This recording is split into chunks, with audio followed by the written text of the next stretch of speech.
Okay, thank you, Lacey. Pleasure to be here. Thanks everybody for joining.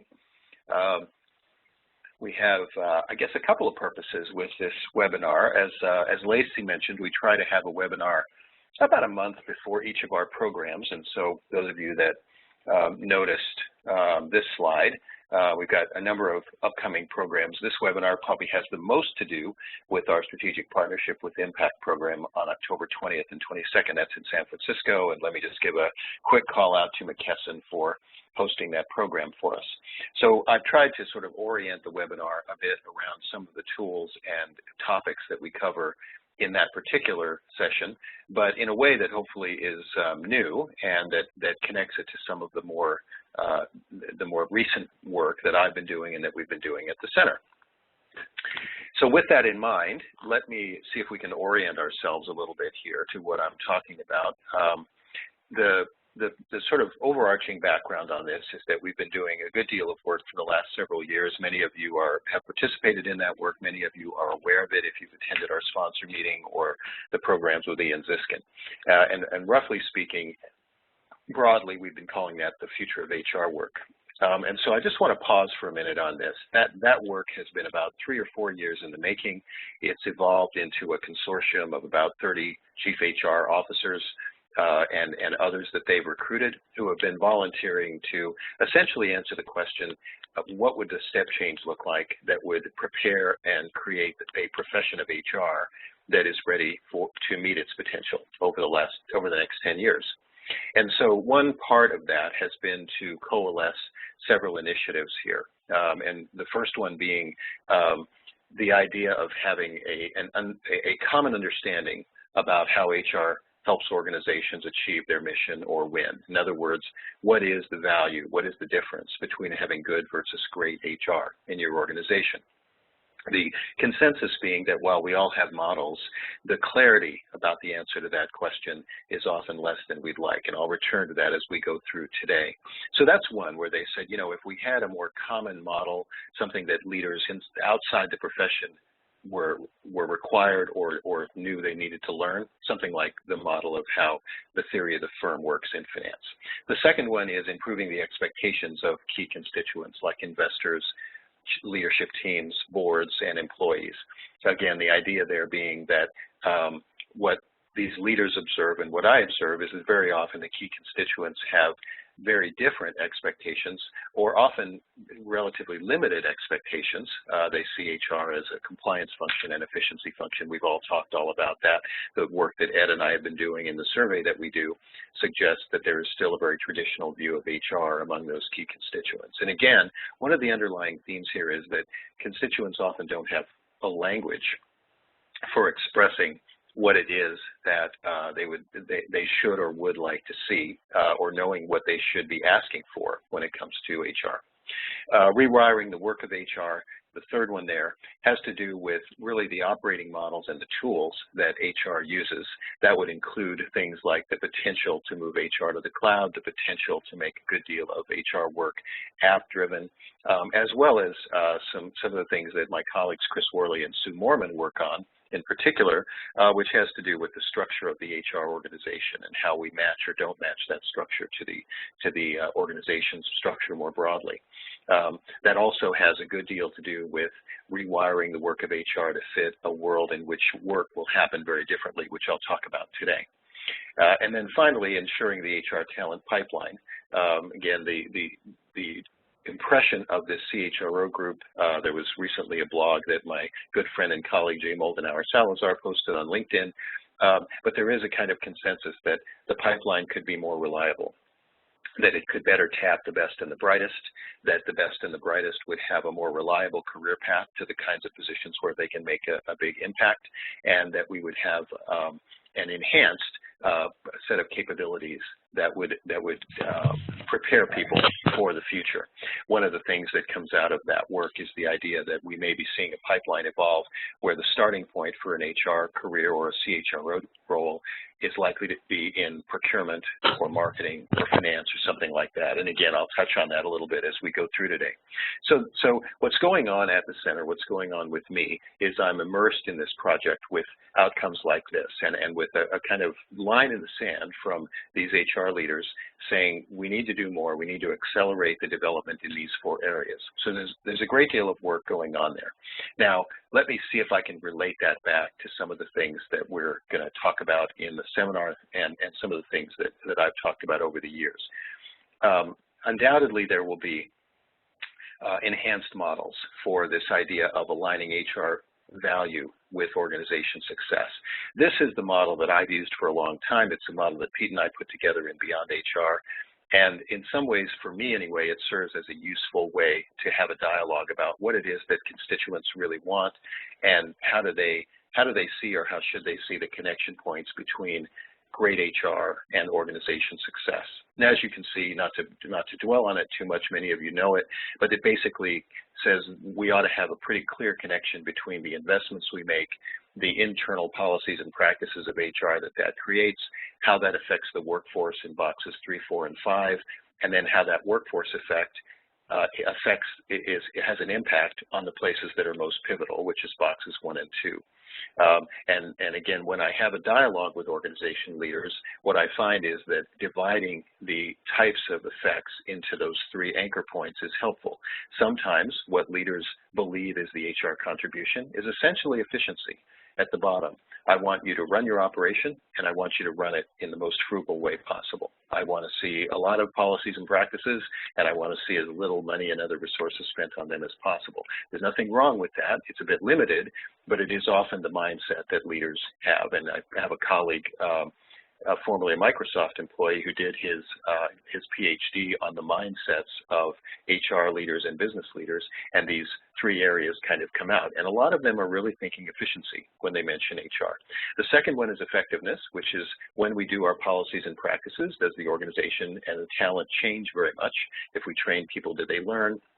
If we remove performance management ratings, do we get better dialogue about performance and development? All those kinds of questions are in the effectiveness box. And again, another mindset that leaders and constituents often have is that one. When HR does something, I want to see an effect. I want to see learning. I want to see engagement, et cetera. That's all great too. And then, of course, at the top, I've indicated impact, which essentially is the question of when we get those great things done, when people learn, when we have better conversations, when we have perhaps better performance, does it happen where it makes the biggest difference to the organization? So the seminar next month will have to do with a lot with the impact box, although we kind of cover the entire model in that. What I'm saying here is that if we go back to the slide before, I think that, well, I'm not going to say this is the model, but I think this kind of thinking and being clear about this kind of thinking is a part of what we're seeing the HR leaders say is needed in that top box. How do we have a dialogue about the nature of the kinds of value that we create? It's also in the second box. How do we assess the expectations of constituents? Are they tending to focus on efficiency or effectiveness? And might we help them by focusing on impact? And then rewire and the talent pipeline kind of come in later. So that's sort of one perspective, is on when we look at this future of HR idea, is there a value in a logic model like this one? And some of you, if we get a chance to dialogue about this today, may be thinking, maybe we want to have a bit of a discussion about how much of this do you use?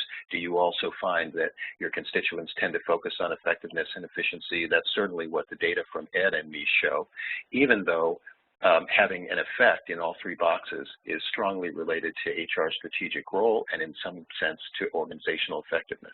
So even though all 3 are related, and we find that organizations that have all 3 do better, very often the constituent focus is in one spot. So then I wanted to sort of briefly touch on another element of the work that's going on at the center. This work actually comes out of the book that Lacey mentioned. It's called Lead the Work, and it just was released by Wiley and co-authored with my colleague Robin J. Suthasan and David Creelman. So I just want to touch on a couple of aspects of that book. In this case, I just want to touch on the idea of the meaning of organization.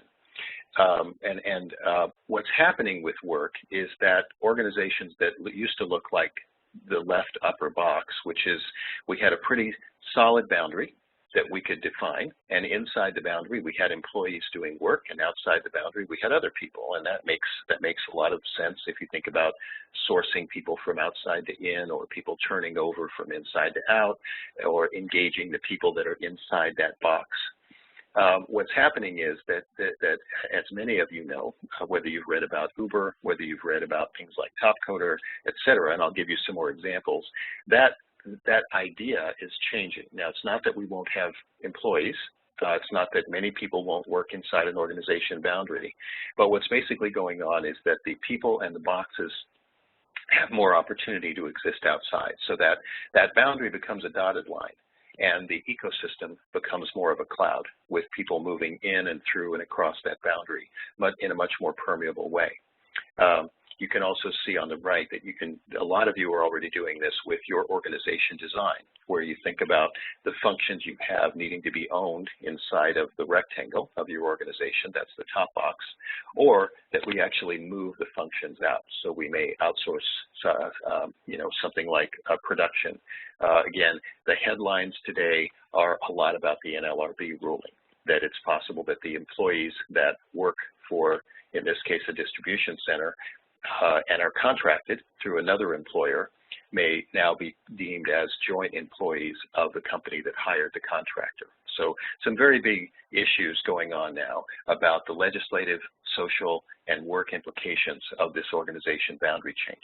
So again, for you today, maybe it's an invitation to step back and say, to what extent do we see this happening in our organization? To what extent are we aware of even the amount to which we use workers that don't actually fall within our organization?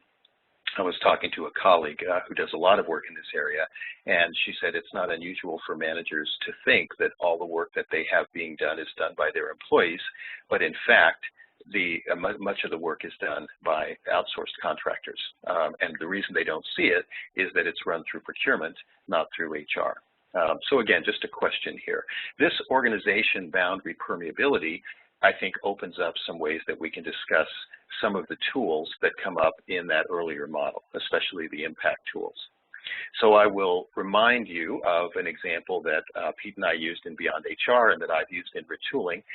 This is a diagram that just shows the Boeing 787, and it shows where all the parts of that 787 came from. And essentially the message is that when Boeing decided to build an aircraft out of composites, basically plastics, it vastly increased their reliance on external suppliers, not only for the components themselves, but also for expertise, which I'll talk about in a minute. Now, so this is an example, I think, of how, when you look at a strategy, you see the permeability of the organization boundary. It's a way to detect that you depend more on things like suppliers.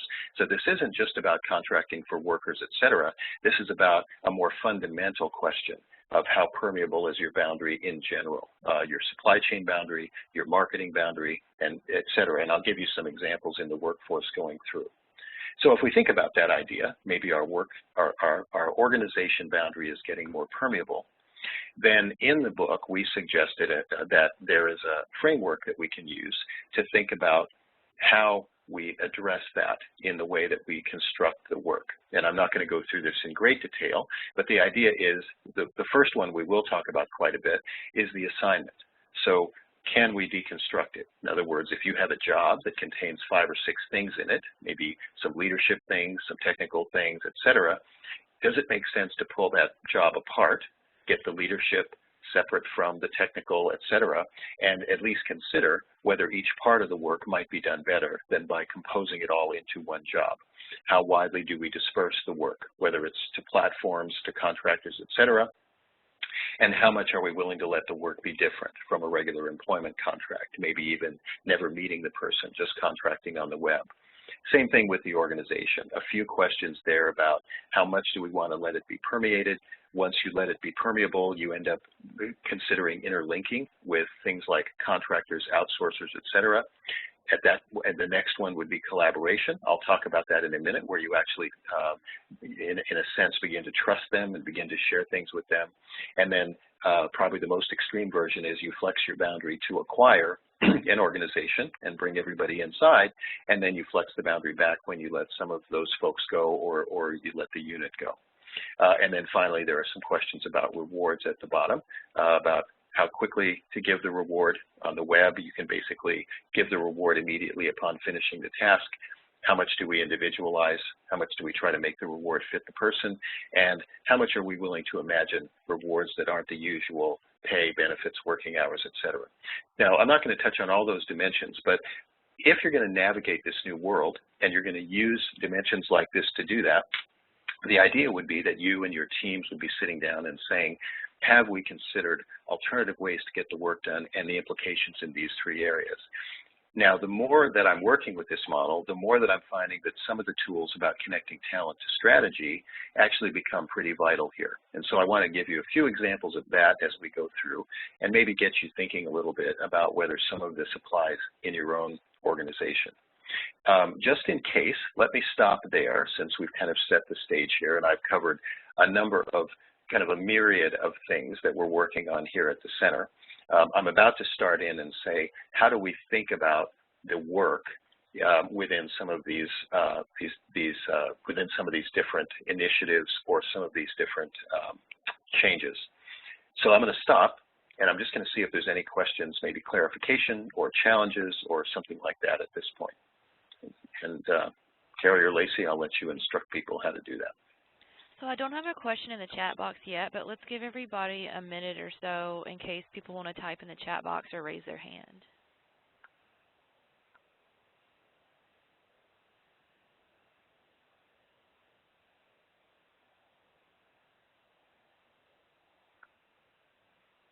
Okay. Usually, a pretty good indicator is whether we see a few people click on raise my hand in their in that right-hand box that you have. I do have one question that came to me privately from Dawn. She asks, how does culture come into play? Yeah, that's a good and big question that I won't really cover that much today. But it's a great question, Dawn, and I think the idea is that at the extreme end, we can say if you think of culture, really, or anything like engagement or performance, et cetera, if you think of culture as an organizational thing, particularly if you think of it in the top left box here, that's a very different way of thinking about culture than if you think about culture as something that permeates the cloud on the bottom left. And so I think that it does suggest that there's some very significant re-engineering and thinking that HR leaders and leaders generally will need to do as they begin to experience a world in which more of the work is done by people who are not regular full-time employees that are sort of identified on the books as employees or covered by an engagement survey or something like that. I won't cover it too much today, but it's amazing the level of cultural engagement that platforms create in the workers on those platforms. So in writing the book, we had the chance to talk to the founders and the workers. An example would be an individual who lives in Malaysia who makes web-based videos and would have no way to get the attention of a global organization like Unilever or Anheuser-Busch or PepsiCo, except for a platform called Toggle. But when that individual signs up on Toggle, and these companies sign up on Toggle, they can find each other. Well, that individual doesn't really identify that much with the culture of PepsiCo or Anheuser-Busch or Unilever, but they really identify with the culture of Toggle. Indeed, Toggle has its equivalent of the Academy Awards every year, and they bring in a subset of these people to get together here in Los Angeles and give them awards. And when you see them thanking their teams that are situated all over the world, many of whom have never met face-to-face, and how the outpouring of engagement and gratitude to Toggle for giving them this opportunity, it really does make you think about whether our definition of culture inside the organization may be a bit limited in this new world, and whether we want to think about what is the culture that exists in the individuals that work for you on platforms, in the individuals that work for you through contractors or franchises or something like that. And for me, I think that's a pretty fundamental step change in the way we think about culture. And Don, follow up if I didn't get at it. Thank you. That's a great question. That's all the questions we have right now if you want to continue. Thanks, Carrie. So maybe I will continue then. So I'm going to click on through then. And let's take this Boeing example, just to give you an example of how I think some of the tools that we talk about in the seminar might be useful here. So if we think about the organization and we think about Boeing, I'll just go back to this Boeing slide.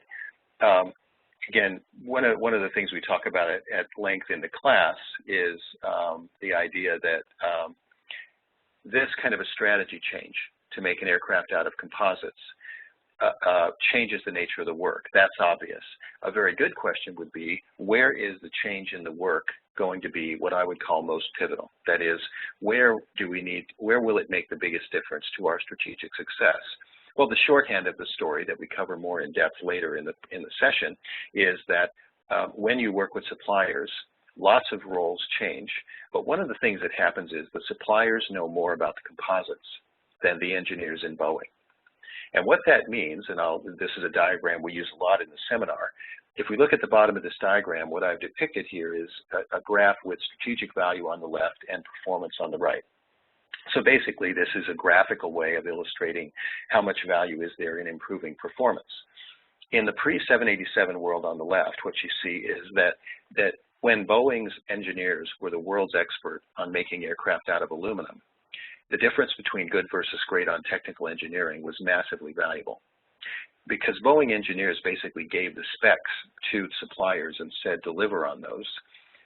Being a great collaborator is not much more valuable than being a pretty good collaborator, as long as you don't make big mistakes there on the left. So the collaboration curve is relatively flat. I would say important, but not pivotal. It's sufficient to be good enough at collaboration, is a word my engineering friends are using now.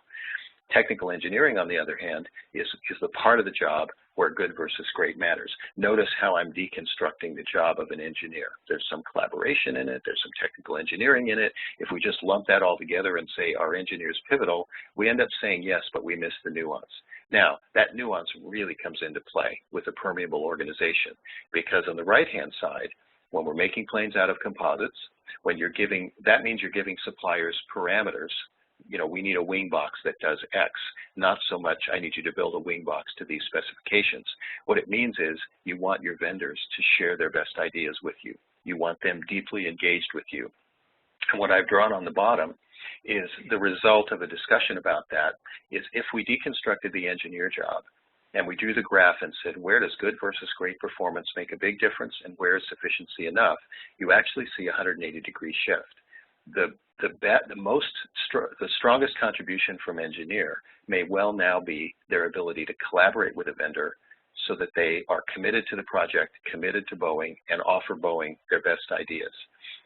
Technical engineering, particularly in aluminum now, flattens out. It's not that it isn't important, but the idea of being good versus great on engineering may flatten out a bit compared to collaboration. So you get the idea. Now, this is a concept that we're going to spend a lot of time on in the seminar. It's derived from a set of steps that you use to start with a strategy, like we're going to build planes out of composites, and then walk through a set of lenses to say, where are the pivot points in the work? What I like about this one today is it also illustrates the power of what we call in the new book, deconstructing the work. Deconstructing into its parts, and here, asking which parts are most pivotal. I'm not going to go through this in great detail, but it's an example of the storyline using the bridge model that I talked about before, investments leading up to strategic success on the left, the key questions that we cover in the seminar, those are in the middle column. These are general questions, kind of a language to get at that idea of providing constituents with a logic model that says how does good versus great HR create value. So if you work bottom to top, you sort of get the logic from investments to strategy. And then on the right-hand side, I've filled in the boxes with short bulleted answers to the storyline with regard to the 787.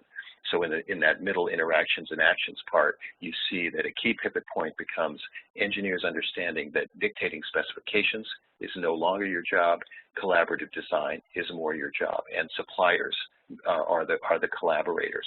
As you can see, if we go below that box, that has implications for what HR does and gives us a logic to say, is what HR is doing really successful in creating this engineering change?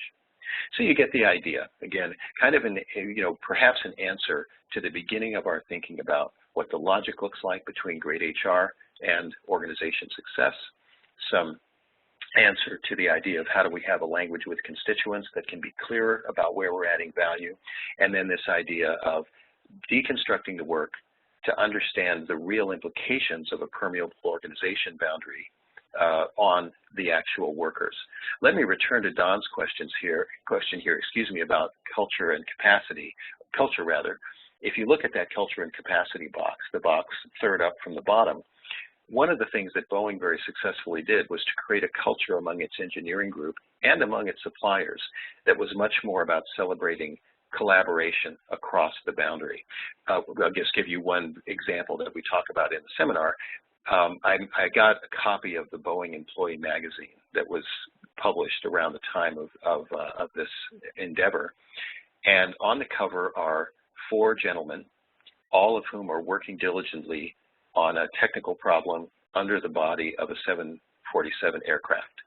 And it's very prominent on the cover that 2 of those gentlemen work for prominent suppliers, I think one in Japan and another one in South America, and 2 of those gentlemen are regular Boeing engineer employees. The idea being that we want to send a cultural message that says, if you want to be celebrated on the cover of our magazine as an engineer, go collaborate.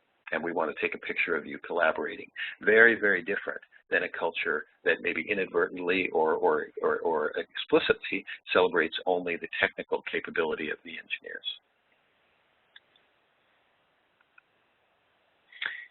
So a couple of other examples here of how this idea of deconstructing the work and then considering the organization boundary send us some different messages.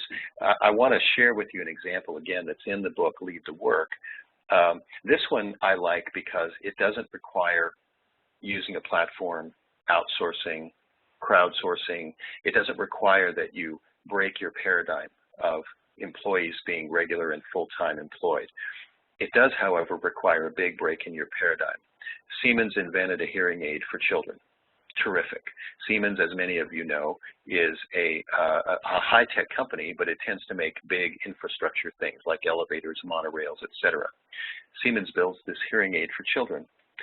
A really good question about the work is, how are we going to market that hearing aid? The usual approach would be, let's take it to our marketers. That's fine, but Siemens marketers join Siemens because they love marketing elevators and monorails. You could try to recruit marketers for children. But my guess is that as you recruit the very, very best of them, they're going to say, look, I understand Siemens is a great company, but the world's destination for the best kid marketers in the world is a company like Disney. So you can be very frustrated about the fact that you can't seem to get the best child marketers in the world to work for you despite having this great project. Or, as Siemens did, you can get creative. If you deconstruct the work and you say, the real work we need done is to market a hearing aid for kids, and we need to figure out a way to tap the very best talent in the world who does that. That talent wants to work at Disney. Well, it turns out that Siemens already had a partnership with Disney where Siemens helped Disney with the monorails and the rides at its theme parks. Somebody brilliant at Siemens, and I apologize that I haven't yet gotten to the bottom of this story, so if any of you know how I can, I'd love to get the facts on this. I'm hoping it was HR that had this idea. Somebody said, wait a minute, we already have a partnership where we partner with Disney to build theme parks. Let's use that partnership to go into Disney and say, can we get your marketing people to help us market this hearing aid?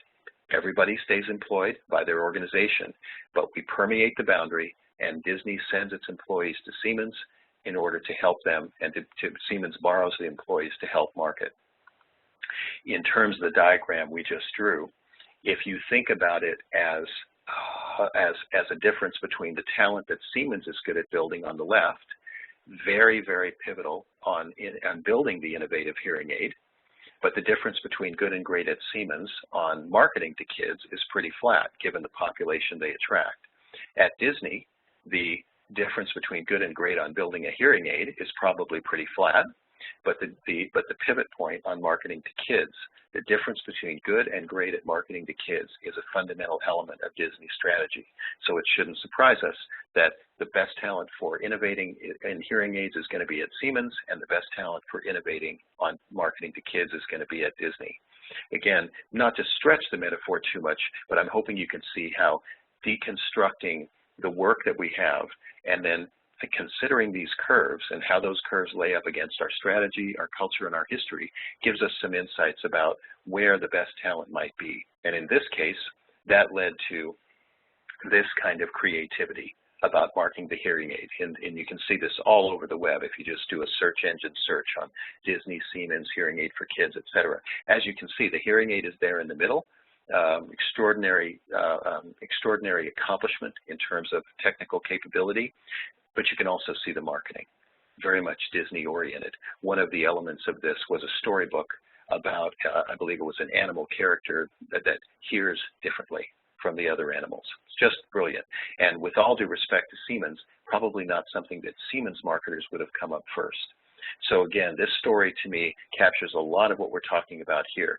Even when everybody is a regular full-time employee of their company, creative thinking about a permeable organization boundary, creative thinking that says, where are the best people to do this work, even if they don't work for us, can sometimes lead to some pretty interesting solutions. In this case, borrowing the employees at Disney, if you're Siemens, because given our strategy, given what we reward for, Siemens talent looks different from Disney talent, as I'm showing here on this slide. And so facing into that, can we come up with a more creative solution than just competing for Disney with this talent that we need? Okay, I'm going to stop there for a moment and see if I'll move on to another point in just a minute, but let me see if we have a couple of questions at this point.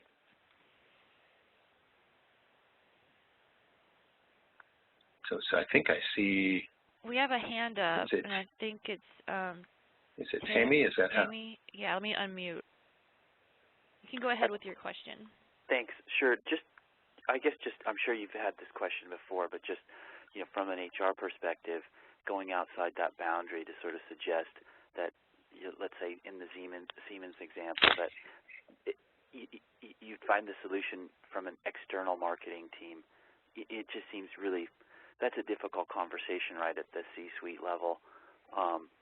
And it sort of opens the door to what type of culture you have and the role of HR. And I think I get it in terms of being able to, sort of flex and add strategic value. But it feels like it's a risk that most people wouldn't take when presented with that option, or have the insight from a marketing perspective, to sort of have this breakthrough idea.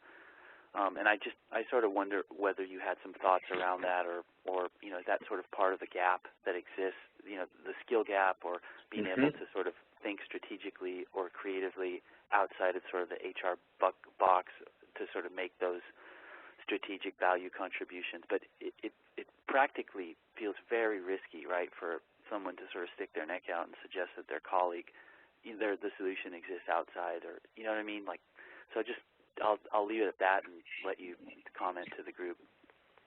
Yeah. Now, if we mute you again, how do I pronounce your first name? Is it Tammy? Are we right about that, or? Yeah, that's right. Okay. Terrific. Thanks. Got it right in one. Terrific. Thank you for the question. I think you put it beautifully eloquently. I'm not sure I can add very much to it. So I think you've beautifully laid out what I was hoping to accomplish today, which was to introduce, frankly, a little discomfort in the group. Would we be the ones who would have thought of that? If you think that's a pretty logical solution. Does our organization have the courage to think this way? Do we create a culture that says, let's make sure that we think collaboration across our boundary as a fundamental thing that we do? I just love the way that you put that. I do think that let me say this. I don't want to give the impression that every organization is going to get all of its work done in these, perhaps let's call them newer ways, whether it's on platforms or borrowing employees, et cetera. You're going to have a lot of regular full-time employees, and I think a lot of HR is going to be serving the organization well by making that assumption and doing that. But there are pivot points in a strategy, Boeing engineers, hearing aid marketers, where, in my view, the best solution is going to come from thinking outside that box. I completely agree with you. This is not a skill set that exists very much in any organization, and it needs to be a skill set that not only exists in HR, but also exists in leadership. I think a big part of our role, that is you out in the field, really, and I get to watch and write about it, but I'll say in HR, a big part of the role is going to be presenting these examples, educating leaders so that they begin to get in a habit of thinking about options to get work done that don't necessarily require full-time employment. Understanding that, for example, it doesn't mean that the marketers we have at Siemens, if I go back to this diagram doesn't mean that the Siemens marketing talent on the left isn't good, or that they aren't vital, or that they aren't pivotal. But it does mean that they may not be right for every purpose, and it may mean that hiring more is not always the solution. So again, I don't know quite what the complete answer is going to be, Tammy, but I think that, again, if you go to those four elements I talked about earlier, this kind of thinking has some real implications, I think, for the way we approach some of the challenges that are in this model.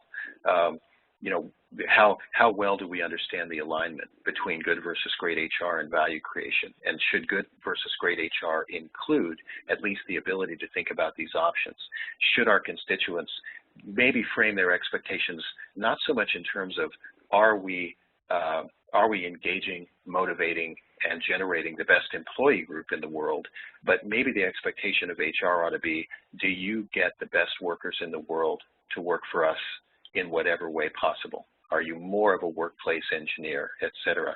And as you say, it really does have some implications in how we define things like job descriptions, how we define the nature of performance, how we define the nature of the ecosystem we tap for workers. And I think, yes, the talent pipeline at the bottom, these diagrams I'm drawing today come from engineering, not necessarily from HR.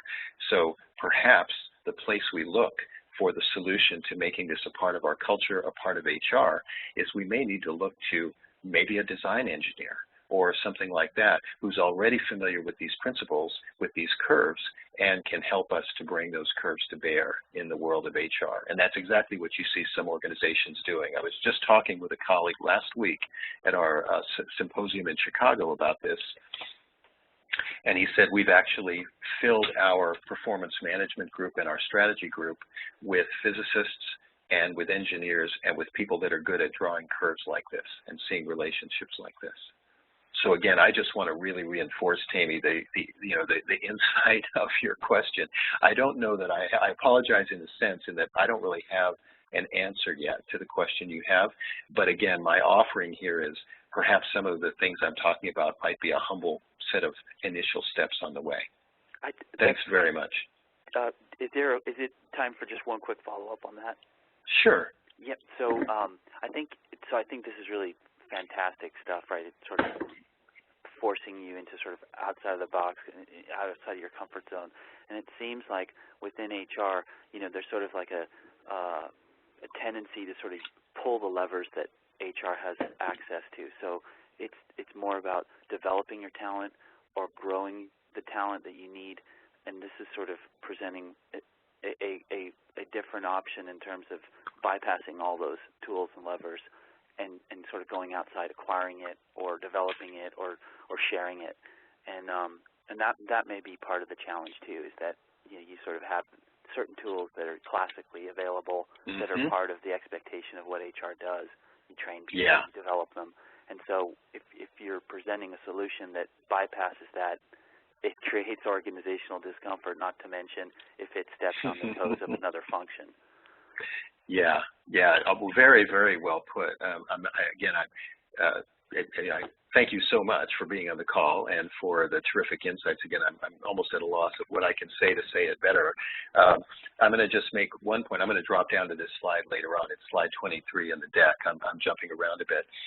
But Tammy, I think you've made a good point. The only tune I might make is I agree with you that both the idea of work beyond regular full-time employment, the subject of the Lead the Workbook, and also the idea of what are the tools and the disciplines that we use to understand it more fully. I agree with you. It does suggest big changes. It may mean that we don't pull on our traditional tools, but let me offer perhaps a step along the way. In the book, in one chapter, or two chapters actually, what we did was we laid out our version of what I'll call the talent life cycle. You can see that in the middle here. We plan, we attract and source, we select, we deploy, et cetera. Now that's often seen as a talent life cycle that happens across the organization boundary. In the middle circle are the outcomes that HR is often accountable for achieving: engagement, leadership, diversity, performance, culture. Some of them have already come up in this call. And then what I've done, and what we did in the book, is around the outside, you can see that we took those 3 dimensions from the system we suggest people use to think this through: the assignment, the reward, and the organization. Now, that's a long-winded way of introducing the diagram, but let me say, Tammy, what I envision is that we may begin by asking, how do these parts of the talent life cycle change in those spots where there's pivotal value to be added by breaking the paradigm a little bit? So if you look at the Boeing engineer example, you could say, okay, look, we probably don't have to change everything, but we do need to think differently about how our engineers approach the suppliers and our partners in this thing. Now, which part of our life cycle, where could we change the reward, the assignment, to the organization? I've talked about deconstructing the assignment into collaboration and technical engineering, and we'll return to that in a minute. That may have some implications around the diagram, maybe in terms of mostly how we reward or how we attract and source. So again, what I'm getting at is maybe it's possible to deconstruct the dilemma. And although I love the way you put it, to have a place where we can say we don't have to just give up everything we know. We don't have to give up all of our tools. This isn't about just filling HR with engineers. We need this discipline that's depicted here, but we need to open it up a little bit. And we need to take piece by piece, we need to figure out which part of this, if it was changed, would give us the most pivotal difference. Thanks again very much for your question and your follow-up. Much appreciated. Just terrific. If I may, let me move ahead a little bit. Before I go, Carrie, let me make sure I didn't miss a raised hand. I think we're okay, right? Yeah, you're fine. Okay, so I'm going to move on. I'll just give you one more example, and then one more example of deconstruction, and then I may actually, given the time, finish this off a bit, and then we'll turn back to questions. So I have maybe 2 more points to make. Continuing this idea of the value of these curves, something that we talk about a lot in the seminar, and their connection to strategy, here is something that I have run into a lot in the last few weeks. As I do the work of strategy analysis and the work with organizations of what are the pivot points where improving our talent or difference, I don't know why it is, but lately I've been landing on a kind of common dilemma, and I wrote about it in a blog recently. And it's the dilemma of the technical leader. And it's pretty familiar, really.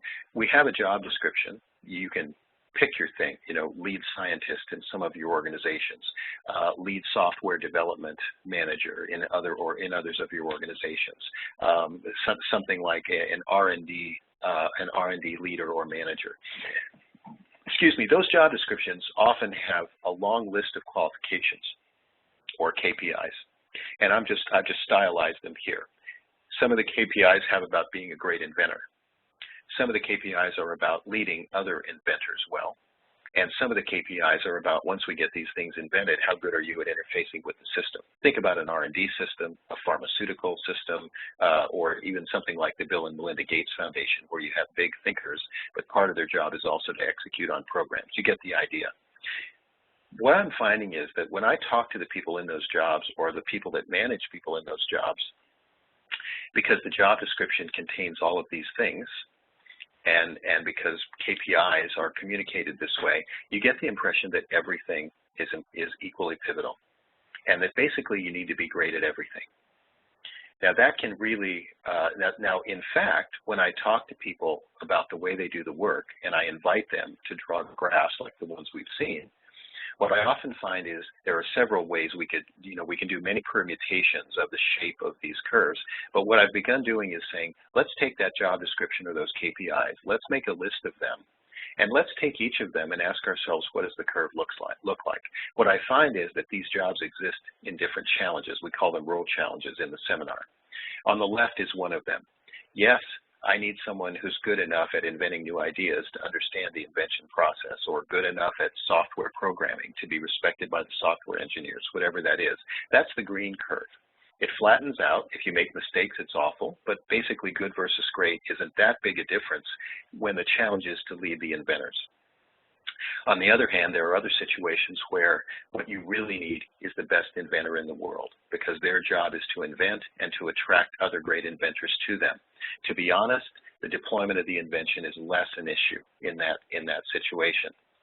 Now, when the reality looks like this, but we tend to depict the reality in the first way, that's all I've done is sort of show that at the top here. What happens is you end up searching for someone that can be everything.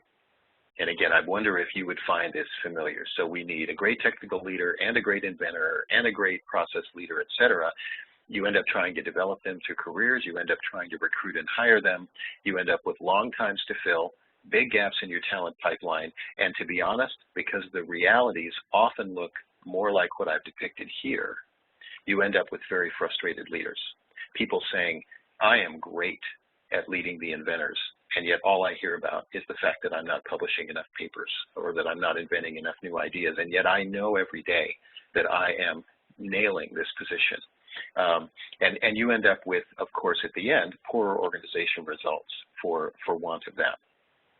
So I would just, again, this is something that, that we get into in the seminar, but as you think about your strategy, just an example, what I'm finding is that often a lot of discussion about why can't we be more inventive? Why can't we be more innovative? Why is it that people seem confused about our innovation process? It's beginning to look to me like very often it boils down to this kind of a misunderstanding. As simple as we're behaving as if we need to get people that are great at everything, and yet in reality, we don't need them to always be great at everything. What I do when I'm working with engineers is say, if you're a chemical engineer, it would be like saying, all I need is a compound that transmits electricity with zero resistance at room temperature. That's all I need. Give me that, and I can solve all of our R&D problems. It's very much like leaders saying, all I need is a person that's good at everything on this list, HR. Go get them. And so that's for what it's worth. That's how I retool that problem to make it a little clearer to leaders. So that's point one. One more little offering, hopefully helpful, about how this idea of connection to strategy, deconstruction, and then a search for pivotalness can maybe help with some organizational dilemmas. Finally, I'll give you although I think as Tammy has communicated, we may already be kind of blowing our minds here a little bit on the new work. Just a few other examples just to get you thinking. Some of you have seen this example. There is a famous story about a riddle about how to treat the AIDS virus that involved how the protein is folded. For years and years, biochemists and pharmaceutical companies tried to solve it. It was solved in a matter of weeks by putting the contest out in the form of a game. And again, there's lots written out there. You can look it up. The idea here is none of the people that did this work were ever paid for it. None of the people that did this work ever worked for the companies that got the benefit of it. They were unbelievably engaged. They have an unbelievable and coherent culture built around the gaming community. So again, just if you really want to start to think out of the box, this is one of the most creative examples of rewards beyond money, a community beyond the organization boundary, and the knowledge that if you deconstruct the work down to the pivot point, which is figuring out this particular way to fold the protein, you realize that if you deconstruct it and remove it, the pivotal talent exists somewhere else, and we can get to them through a game. Another one that you're going to see, there's been a lot written about this by McKinsey and others, is this idea of work platforms. Upwork is one of the most prominent ones. That's a platform for things like coding, web design, logo design, and many, many other things that are migrating to this platform. This is a sense of the scale that Upwork does the work. Again, this is all non-employees. This is all what we would call freelancers or free agents empowered by the Upwork platform, which becomes more and more sophisticated as it does thousands of these transactions every day, a magnitude more than any of your organizations could ever do because you just don't have the scale. So again, gaming, contests, platforms for freelancers, and we had the earlier question from Dawn about culture. Maybe related to that would be this question. I think we need to think carefully about how we define all kinds of things in the HR model, but engagement is an interesting one. Aperio is another one of these platforms. It's a platform that acquired Topcoder, which is where some of the best computer coders in the world register as freelancers and are matched with work from companies that need software development. Now, Aperio has 700 employees, and it was voted the best place to work in the UK by surveying those 700 employees. But it delivers work through 700,000 community members, probably more now. I think HR needs to be having a deep dialogue with its constituents about whether the job of the organization is to be the best place to work for the 700 or the best place to work for the 700,000. And I'm hoping you can see that by extension, even if you're not an organization that runs a platform, your people, your coders exist in that ecosystem, even if they're your employees. And so this is relevant to you. That, you know, the idea of careers that are more short-term, careers that span multiple organizations, that means that you need to think about, are we going to be engaging the people that move from one organization to another?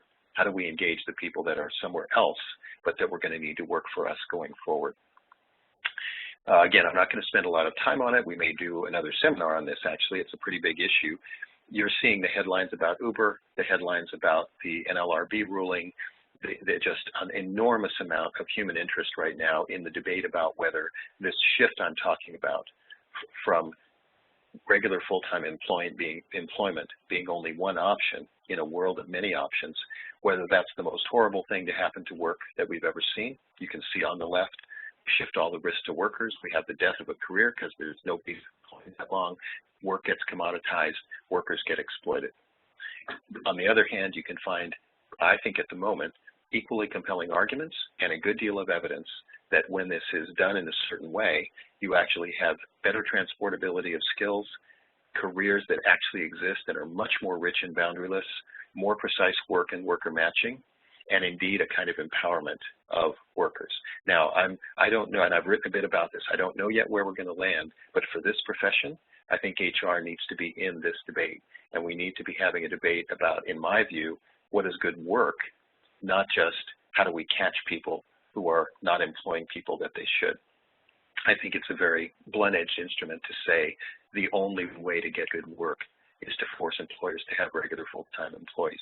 That said, I don't know that we have the social, the legislative, or the HR profession view yet on how to have great work across these platforms. So again, just a couple of things for you to think about. And for me, once again, not to stretch too far, but this linkage back to the conversations you have about strategy, to the idea of asking the question, where would improving our work or our workforce make the biggest difference? I think those questions become often the day-to-day place where you can make the biggest difference in some of these larger questions about where the work is going. I talked about this diagram already. Again, the idea being maybe we can take a first step by staying with a familiar model in the middle and extending it with the new ideas I've talked about here.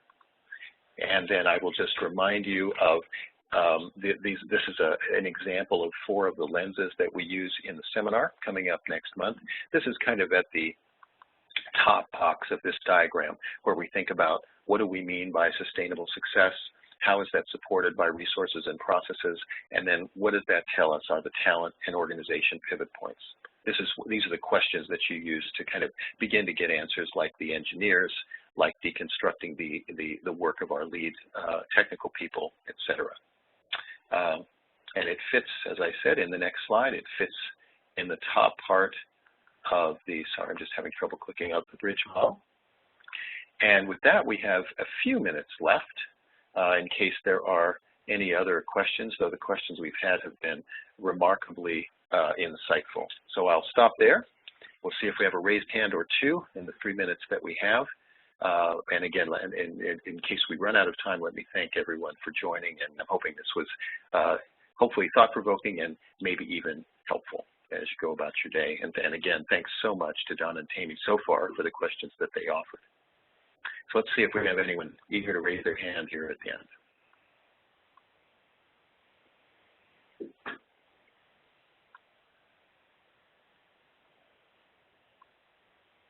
I don't see any hands yet, but let's give it just a second. Okay, now we have a few minutes. We certainly don't have to take all the way to the end, but this is your opportunity. Try to type in a question or get one more comment in.